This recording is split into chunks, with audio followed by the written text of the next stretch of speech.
एक बार फिर से आप सभी का स्वागत है हमारे YouTube चैनल पे, जिसमें हम लोग बात कर रहे हैं कि मैट्रिक में जो है, जो साइंस में जो इम्पोर्टेंट क्वेश्चन सब जो आने वाले हैं चैप्टर वाइज, ठीक है, उसके बारे में हम लोग चर्चा कर रहे हैं। तो इसमें जो है अभी हम बायोलॉजी का जो पार्ट से स्टार्ट किए हैं, जिसमें हम पोषण, श्वसन, परिवहन और आज जो है उत्सर्जन के बारे में पढ़ाएंगे। ठीक है, ये चैप्टर काफी स्लो चल रहा है। इसका कारण भी है क्योंकि ये जो है, यही 4 पार्ट जो है, लगभग बायोलॉजी के 40 से 50% सवाल जो है इसी 4 पार्ट से होते हैं। ये जैव प्रक्रम वाला जो पार्ट है, इसी पार्ट से 40 से 50% सवाल होते हैं। ठीक है, तो इसीलिए इस चैप्टर को ज्यादा फोकस करके पढ़ा रहे हैं और ज्यादा टाइम लग रहा है। बाकी बात जो चैप्टर बच जाएगा, नियंत्रण समन्वय, जीव जनन कैसे करते हैं, आनुवंशिकता और पर्यावरण, तो ये चैप्टर जो है मुश्किल से समझिए तो 4 दिन में इसको खत्म कर दिया जाएगा। ठीक है, तो इस चैप्टर को इसलिए ज्यादा वेटेज दिया जाता है कि ज्यादातर सवाल इसी 4 चैप्टर में से रहेगा। ठीक है, तो इसलिए इसको ज्यादा समय लग रहा है। और एग्जाम के एक दिन पहले जो है एकदम इम्पोर्टेंट सवाल, जो पिछले 5-6 साल के सवाल को देखकर जो बार बार रिपीटेड सवाल है, ठीक है, उसको भी हम लोग फिजिक्स, केमिस्ट्री और बायोलॉजी मिक्स करके सवाल लाएंगे। लगभग 40 सवाल मिक्स करके लाएंगे। ठीक है, जो एकदम एक्सपेक्टेड, मोस्ट एक्सपेक्टेड सवाल रहेगा, ताकि वो एग्जाम में एकदम टकरा ही जाए। ठीक है, तो आज हम लोग, अभी टाइम है काफी है, 1 महीना टाइम है, इसीलिए चैप्टर वाइज करते चल रहे हैं, ताकि जो बच्चा का रिवीजन नहीं है वो बच्चा रिवीजन कर ले और समझ के रिवीजन कर ले, क्योंकि सवाल कई तरह से बन सकता है। जब तक आप सवाल समझिएगा नहीं तो आप जवाब सही नहीं दे पाइएगा। ठीक है, तो सही जवाब देने के लिए सबसे पहले सवाल को समझना पड़ेगा, और सवाल समझे रहिएगा तो सवाल को कितना भी घुमा दे तो आप उसका सही आंसर दे सकते हैं। इसीलिए ऑब्जेक्टिव सवाल को समझाया जा रहा है। ठीक है, तो चलिए पहले हम ऑब्जेक्टिव पे आने से पहले सब्जेक्टिव का जो है, जो उत्सर्जन चैप्टर है, उसके बारे में कुछ हम लोग जान लेते हैं। ठीक है, तो सबसे पहला सवाल आता है कि उत्सर्जन क्या है। ठीक है, तो उत्सर्जन किसे कहते हैं? तो हम लोग जानते हैं कि हमारे शरीर में जो भी क्रिया होती है, तो क्रिया होने के बाद जो है उत्सर्जी पदार्थ बनते हैं। क्या बनते हैं? उत्सर्जी पदार्थ। जैसे हम लोग पोषण करते हैं, तो पोषण करने के बाद जो उत्सर्जी पदार्थ बनते हैं, मलमूत्र। ठीक है, श्वसन करते हैं तो श्वसन करने के बाद भी उत्सर्जी पदार्थ बनते हैं, जैसे कार्बन डाइऑक्साइड। ठीक है, और परिवहन भी जो होता है, तो परिवहन में भी क्या किया जाता है? खून को शुद्ध किया जाता है। तो खून को जो शुद्ध किया जाता है, तो उसी को भी क्या करते हैं हम लोग, उसमें जो अशुद्ध चीज है उसको बाहर निकालते हैं। तो उसमें भी क्या किया जाता है? उत्सर्जन जो है यूरिया का, बड़े बड़े अणु का, जो ब्लड में होते हैं, और किसका? कार्बन डाइऑक्साइड का बाहर छाटा जाता है। तो इस सब चीज को जो बाहर निकालते हैं, क्योंकि ये सभी चीज हमारे क्या है? हानिकारक है शरीर के लिए। क्या है? शरीर के लिए हानिकारक है। तो हमारे शरीर में जो भी उत्पाद बनता है, जो हमारे उपयोगी नहीं है, हानिकारक है, उसको शरीर से बाहर निकालना क्या कहलाता है? उत्सर्जन कहलाता है। क्या कहलाता है? उत्सर्जन। तो उत्सर्जन कहने का मतलब है कि शरीर से हानिकारक पदार्थ को बाहर निकालना, या शरीर से अपशिष्ट पदार्थ को, वेस्ट मटेरियल को बाहर निकालना क्या कहलाता है? उत्सर्जन कहलाता है। ठीक है, तो उत्सर्जन कई अंगों से हो सकता है। ठीक है, तो जिस अंग से उत्सर्जन किया जाता है, जिस अंग से उत्सर्जन किया जाता है, उसे उत्सर्जी अंग कहते हैं। क्या कहते हैं? उत्सर्जी अंग। तो जैसे हम लोग जानते हैं कि कौन कौन उत्सर्जी अंग है, तो हम लोग जानते हैं कि मुख्य जो हमारा उत्सर्जी अंग है वह कौन है? वो है वृक्क। कौन है? वृक्क, जिसको हम लोग आम बोलचाल की भाषा में गुर्दा बोलते हैं। क्या बोलते हैं? गुर्दा। तो गुर्दा जो है मुख्य उत्सर्जी अंग है, क्योंकि मेन उत्सर्जन का काम इसी का है, गुर्दा का है। ठीक है, लेकिन गुर्दा के अलावा भी और सारे अंग है जो उत्सर्जन का काम करते हैं। जैसे हम लोग जानते हैं कि हमारे आंख से आंसू निकलता है। क्या निकलता है? आंसू। तो आंसू को बोलते हैं हम लोग क्या, कि वह किस अंग से निकलता है? तो नेत्रोत से निकलता है। तो आंसू भी हमारा क्या है? उत्सर्जी पदार्थ है। जिस अंग से उत्सर्जन होता है उसे उत्सर्जी अंग बोलते हैं। और जो पदार्थ उत्सर्जित होता है, जो पदार्थ उत्सर्जित होता है उसे उत्सर्जी पदार्थ कहते हैं। तो सबसे पहले 3 चीज क्लियर कर लीजिए, उत्सर्जन किसे कहते हैं, उत्सर्जी पदार्थ किसे कहते हैं, और उत्सर्जी अंग किसे कहते हैं। तो उत्सर्जन बोलते हैं कि उत्सर्जन एक प्रक्रिया है जिसमें शरीर से अपशिष्ट पदार्थ को बाहर निकाला जाता है। तो बाहर निकालने या त्यागने की क्रिया को क्या कहते हैं, उत्सर्जन कहते हैं।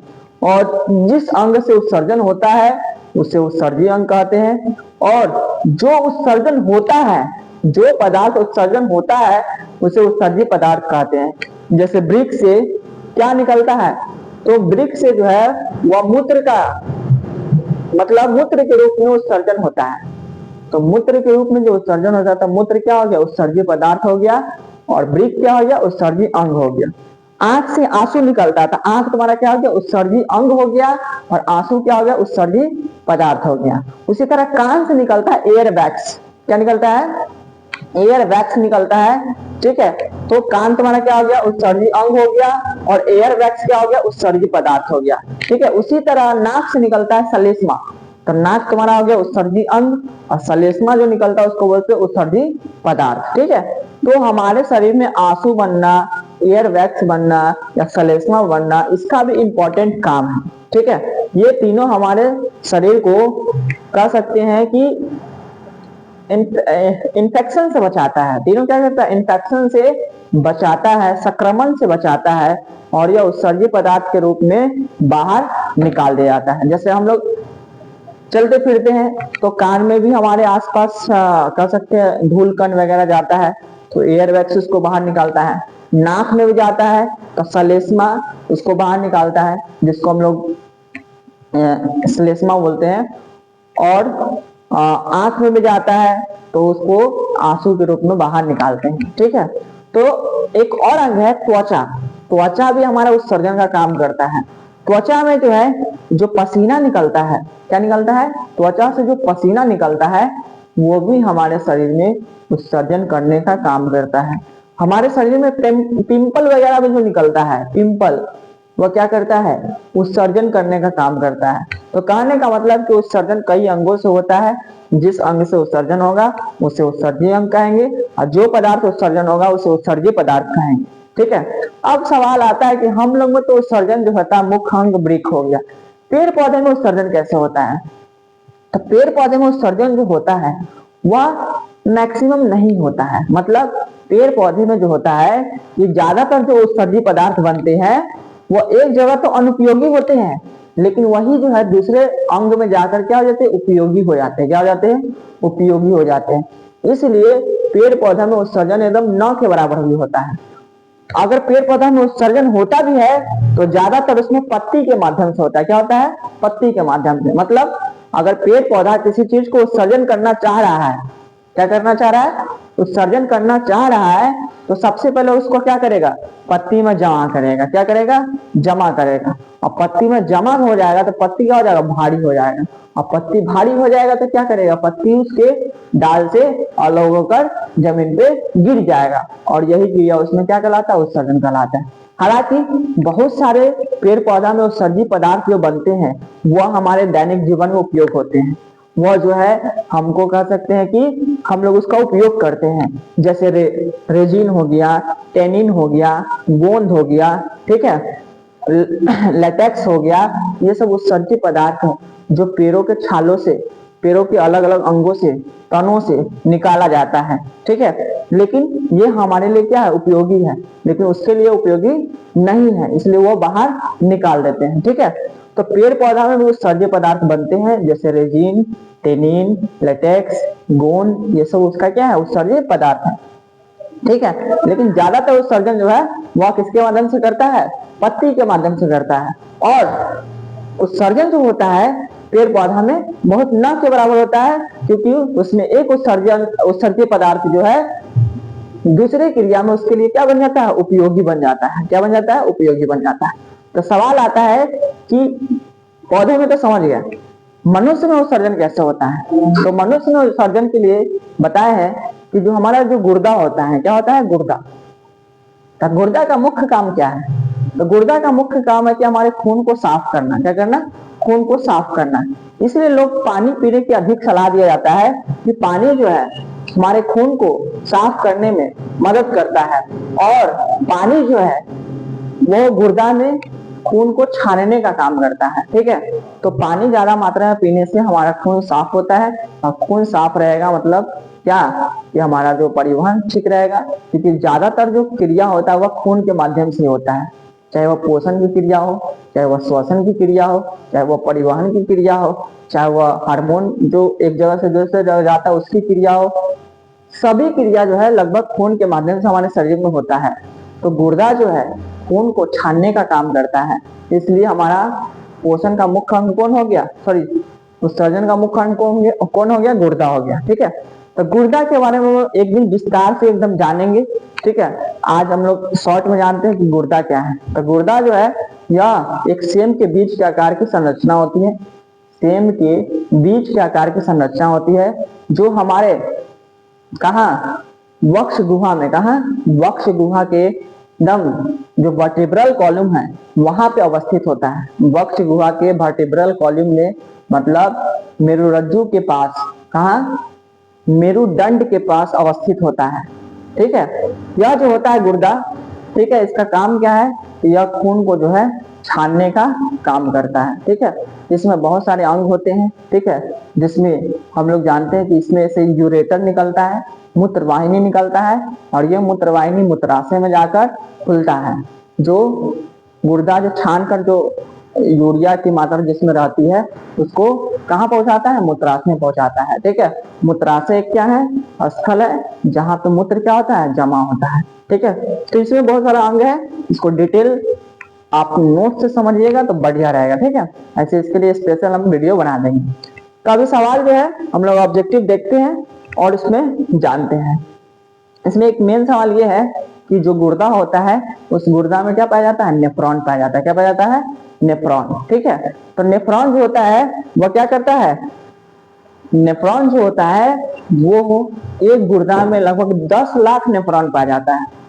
तो गुर्दा जो है नेफ्रॉनों के समूह से बना हुआ है। किससे? नेफ्रॉनों के समूह से बना हुआ है तुम्हारा कौन? गुर्दा। ठीक है, तो नेफ्रॉन के बारे में क्या जानते हैं कि नेफ्रॉन जो है यह वृक्क की रचनात्मक एवं क्रियात्मक इकाई है। तो वृक्क की रचनात्मक एवं क्रियात्मक इकाई को क्या कहते हैं? नेफ्रॉन कहते हैं। ठीक है, नेफ्रॉन जो होता है यह इसमें कई सारे अंग हैं। कितने अंग हैं? कई सारे अंग हैं, जिसमें सबसे फर्स्ट अंग जो होता है जो खून का पाइप गुच्छा के रूप में बनाता है उसको बोलते हैं ग्लोमेरुलस। क्या बोलते हैं? ग्लोमेरुलस। और ग्लोमेरुलस जो है एक कप जैसी संरचना में होता है, उस कप जैसी संरचना को हम लोग बोलते हैं बोमेन्स कैप्सूल। क्या बोलते हैं? Bowman's capsule. और बोमेन्स कैप्सूल जो होता है वह पीसीटी में खुलता है। किसमें खुलता है? पीसीटी में। और पीसीटी जो है वह एक हेनल्स लूप बनाता है, और हेनल्स लूप जो है कहाँ खुलता है? डीसीटी में। कहा? डीसीटी। और डीसीटी जो है कहाँ खुलता है? संग्राहक नलिका में। कहा? संग्राहक नलिका में। तो इसको अगर संरचना देखेंगे नेफ्रॉन का, तो नेफ्रॉन के संरचना में मुख्यतः 5 अंग दिखेंगे। कितने अंग? 5 अंग।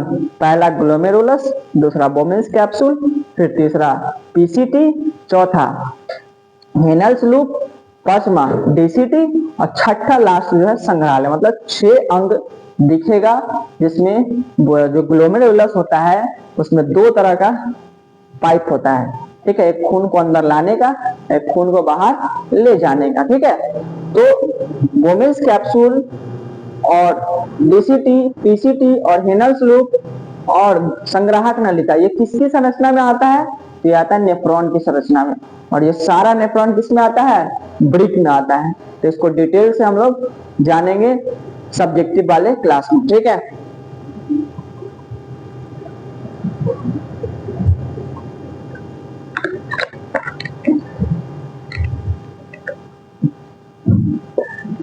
तब हम लोग आते हैं ऑब्जेक्टिव पे। और ऑब्जेक्टिव में जो है क्वेश्चन को भी समझते चलेंगे, और इसमें जो सब्जेक्टिव मेन होगा उसको भी समझेंगे।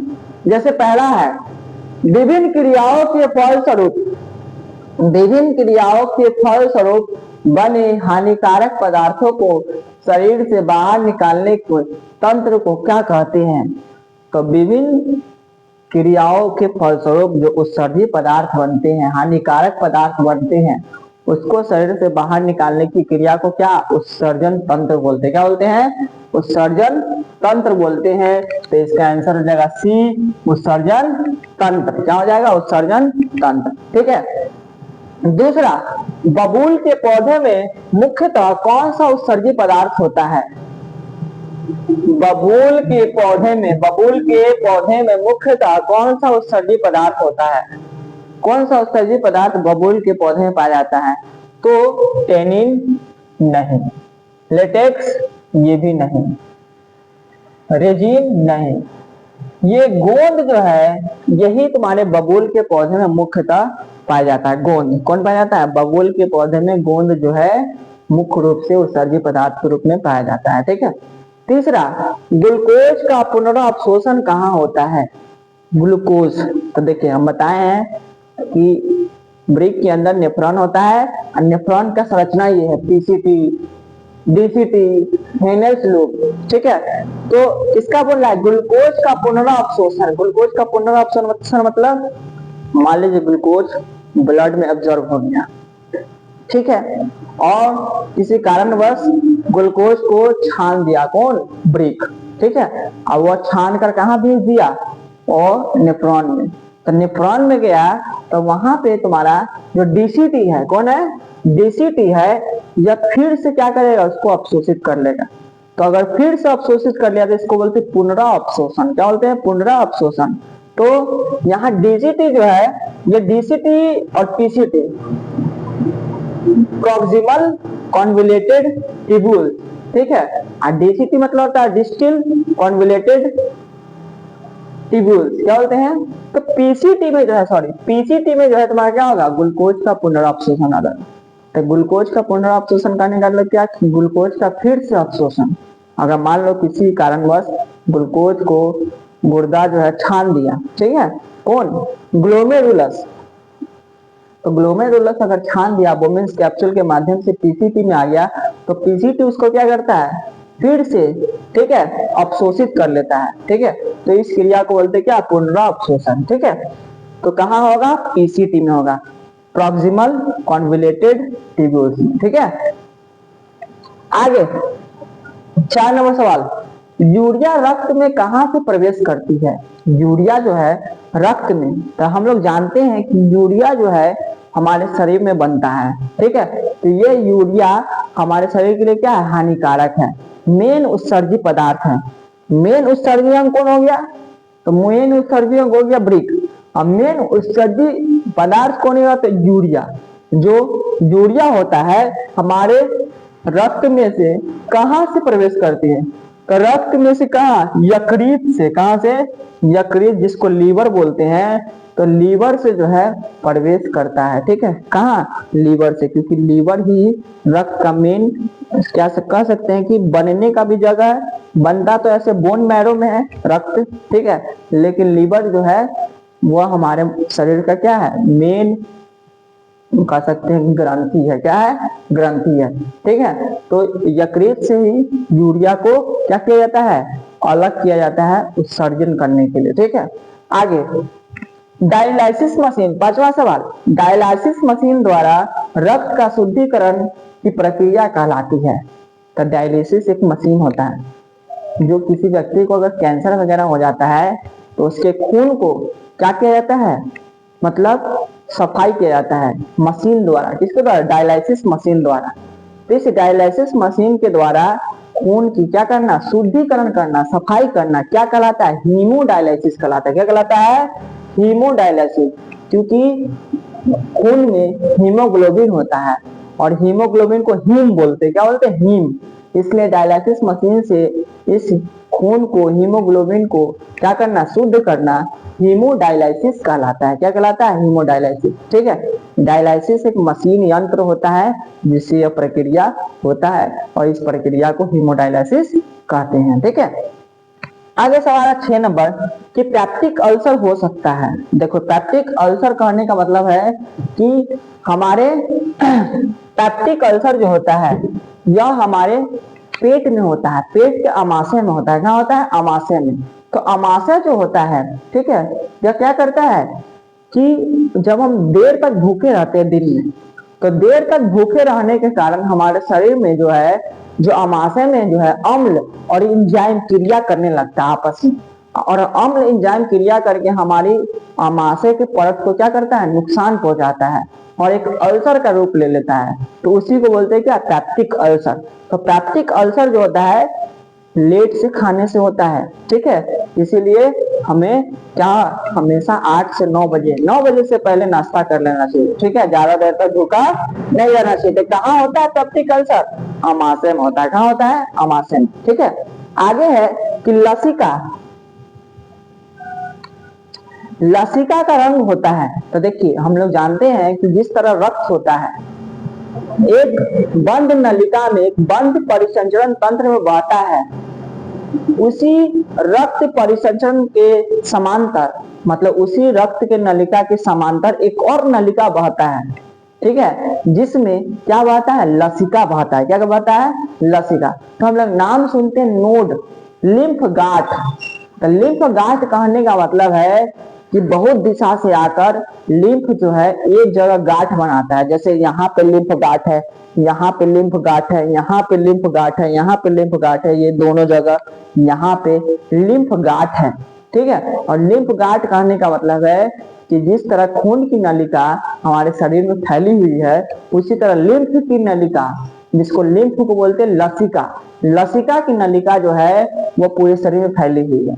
और यह जो होता है खून जिस तरह से समांतर बहता है, उस खून के समांतर ही इसकी नलिका होती है। तो लसिका का रंग पूछ रहा है कैसा होता है, तो लसिका का रंग जो होता है यह हल्का पीला होता है। कैसा होता है, हल्का पीला जो होता है इसका, लसिका का रंग। कभी देखिएगा किसी आदमी का अगर कोई चीज छिल जाता है, स्किन छिल जाता है, तो पहले खून बहता है, और खून बहने के बाद फिर उसमें चिपचिपा द्रव्य बहता है और वो पीला हो जाता है। तो वो चिपचिपा द्रव्य क्या है, लसिका है। क्या है, लसिका। इस लसिका को हम लोग लिम्फ बोलते हैं। क्या बोलते हैं, लिम्फ या लसिका बोलते हैं, ठीक है। तो एक तरह से यह क्या करता है, हमें जो है क्या करता है, बैक्टीरिया को, हार्मफुल बैक्टीरिया को इन्फेक्शन होने से बचाता है, लसिका, ठीक है। अगला सवाल है कि गुर्दे में उत्पादित मूत्र अस्थायी रूप से संग्रहित होता है। गुर्दे से उत्पादित होता है क्या, मूत्र, ठीक है, यूरिन। और यह यूरिन अस्थायी रूप से, टेम्पररी कहाँ पे संग्रह करता है, तो टेम्पररी रूप से जो है यह मूत्राशय में, कहा, मूत्राशय में जमा होता है। अस्थायी रूप से मूत्राशय में जमा होता है, और समय समय पर हमारा ब्रेन जो है वह उस मूत्राशय को क्या, बाहर निकालने का सिग्नल देता है, और हम उसको समय समय पर क्या करते हैं, मूत्र को बाहर निकाल देते हैं, ठीक है। तो गुर्दे में उत्पादित मूत्र अस्थायी रूप से संग्रहित कहाँ होता है, मूत्राशय में होता है। आगे गोबर छत्ता। गोबर छत्ता है, गोबर छत्ता क्या है, तो हम लोग जानते हैं, आप लोग, हम लोग देहात में रहते हैं तो देखते हैं कि कहीं कहीं पे जो है ना राख का ढेर हो जाता है। राख का क्या हो जाता है, ढेर हो जाता है। या कहीं कहीं पे जो है गोबर जो है, राख गोबर फेंक देते हैं और इस पे एक छत्ता नुमा संरचना बन जाता है। कैसा, ऐसा छत्ता नुमा संरचना बन जाता है। कैसा, छत्ता नुमा संरचना बन जाता है, तो उसको गोबर छत्ता बोलते हैं। तो गोबर छत्ता जो होता है, ठीक है, यह गोबर छत्ता जो है, यह जो है क्या है, कैसा पोषण करता है, तो गोबर छत्ता जो है वह कैसा, एक मृत जीवी है। क्या है, एक मृत जीवी है। गोबर छत्ता किसका एग्जाम्पल हो गया, एक मृत जीवी का एग्जाम्पल हो गया, ठीक है।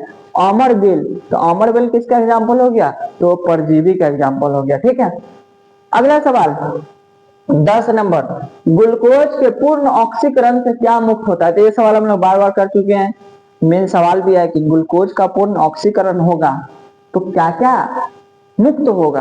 तो ग्लूकोज के ऑक्सीकरण के बाद जो है बनता है कार्बन डाइऑक्साइड बनता है, जल बनता है और ऊर्जा बनता है। तो सिर्फ कार्बन डाइऑक्साइड नहीं, सिर्फ जल नहीं, सिर्फ ऊर्जा नहीं, इनमें से सभी होता है क्या, ग्लूकोज का पूर्ण ऑक्सीकरण करने के बाद उत्पाद के रूप में ये तीनों बनता है, ठीक है। 11 नंबर सवाल, मूत्र का पीला रंग किस वर्णक के कारण होता है? तो मूत्र का पीला रंग जो है किसी वर्णक के कारण होता होगा, ठीक है। तो वो कौन सा वर्णक है? तो देखो क्रोमोप्लास्ट। तो देखो क्रोमोप्लास्ट जो है हम इसका नाम सुने थे कहाँ? प्लास्टिड में। कहा? प्लास्टिड में, लवक में। तो लवक के 3 प्रकार होते हैं, क्रोमोप्लास्ट, क्लोरोप्लास्ट और ल्यूकोप्लास्ट, ठीक है। Chromoplast, chloroplast, leucoplast. जिसमें क्रोमोप्लास्ट जो होता है वह पौधे को रंग देता है, पौधे को जो विभिन्न विभिन्न रंग देता है वो क्रोमोप्लास्ट देता है। क्लोरोप्लास्ट जो पौधे को क्या करता है? हरा रंग प्रदान करता है, क्लोरोप्लास्ट। और ल्यूकोप्लास्ट जो होता है यह जो पौधे का जो सफेद अंग होता है उसको ल्यूकोप्लास्ट देता है। मतलब ये 3 जो रंग है या किसमें पाया जाएगा? पौधा में। लेकिन यूरोक्रोम जो होता है, यूरोक्रोम नाम से ही देखो, मूत्र को यूरिन बोलते हैं, यूरिन से निकला यूरो, यूरिन से क्या निकला? यूरो। तो यूरोक्रोम जो होता है यही वर्णक मूत्र को पीला रंग प्रदान करता है, ठीक है। मूत्र का पीला रंग किसके कारण होता है? यूरोक्रोम के कारण। मूत्र को यूरिन बोलते हैं और यूरिन से ही बना क्या? यूरोक्रोम। तो यूरोक्रोम ही पीला रंग देता है, ठीक है। अगला सवाल 12 नंबर, सजीवों में पाए जाने वाले जैव प्रक्रम है, इसमें से कौन सजीवों में पाया जाता है जो जीवित है? तो बड़ी आंत, ग्रसनी, छोटी आंत, अमाशय। तो ये ऑप्शन हमको गलत लग रहा है। सजीवों में पाए जाने वाले जैव प्रक्रम में हो सकता है पोषण, सजीव में पाए जाने वाले जैव प्रक्रम, ये तो प्रक्रम थोड़ी, ये तो अंग है, ये सब क्या है? अंग है। इसमें ऑप्शन जो है गलत लिखा गया होगा। श्वसन, ठीक है, परिवहन, उत्सर्जन, यहाँ पे होगा सभी। तो ये सभी वाला ऑप्शन जो है ये सभी वाला ऑप्शन हो जाएगा कि सजीवों में पाए जाने वाले जैव प्रक्रम पोषण भी होगा, श्वसन भी होगा, परिवहन भी होगा, उत्सर्जन भी होगा। तो ये 4 मुख्यतः सजीवों में पाए जाने वाले क्या है? जैव प्रक्रम है, जिसके बिना सजीव जिंदा ही नहीं रह सकता है। और वह पोषण नहीं करे तो जिंदा नहीं रह सकता है, श्वसन नहीं करे तो जिंदा नहीं रह सकता है, ठीक है। परिवहन उत्सर्जन नहीं करे तो जिंदा नहीं रह सकता है। तो उत्सर्जन नहीं करेगा तो जिंदा कैसे नहीं रह सकता? तो उत्सर्जन नहीं करेगा तो उसके शरीर में क्या होगा? उत्सर्जित पदार्थ बीमारी फैलाएगा, बीमारी फैलाएगा तो क्या होगा? आदमी जिंदा नहीं रह सकता, ठीक है। अगला 13 नंबर सवाल, रक्त में शर्करा का स्तर नियंत्रित करता है। शर्करा मतलब शुगर, शर्करा मतलब शुगर, तो शुगर मतलब चीनी। तो चीनी की मात्रा जो है रक्त में कौन नियंत्रित करता है? तो एक हार्मोन होता है इंसुलिन। कौन हार्मोन होता है?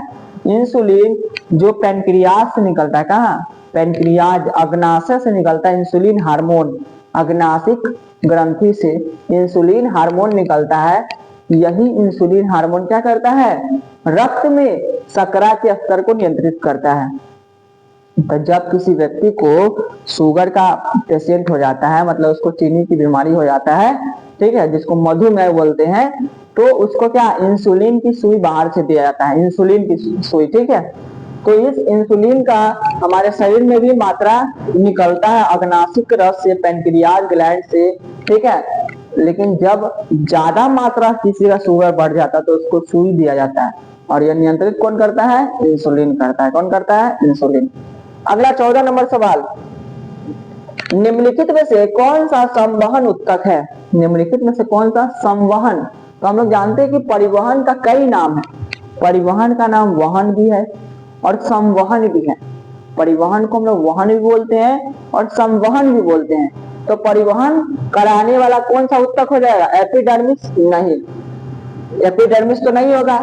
अरे एपिडर्मिस क्या है? यह एक लेयर का नाम है, ठीक है। पत्ती में लेयर होता है या कोई भी तना जड़, ठीक है, उसमें एक लेयर है एपिडर्मिस, ठीक है, सबसे ऊपरी परत। जाइलम, हाँ, ये जल का परिवहन कराता है।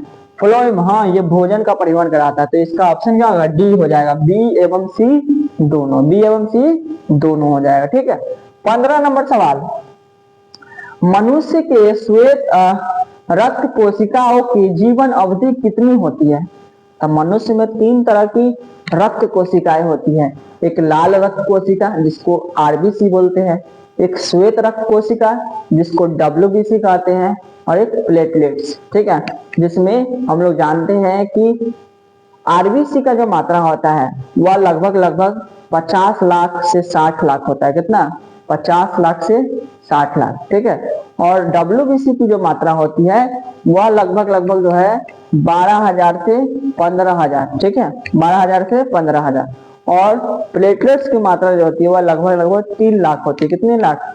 3 लाख होती है, ठीक है। तो इसमें पूछ रहा है कि मनुष्य में जो आरबीसी है उसकी जीवन अवधि, लाइफ स्पैन कितना है, कितना दिन में वो नष्ट हो जाएगा, ठीक है।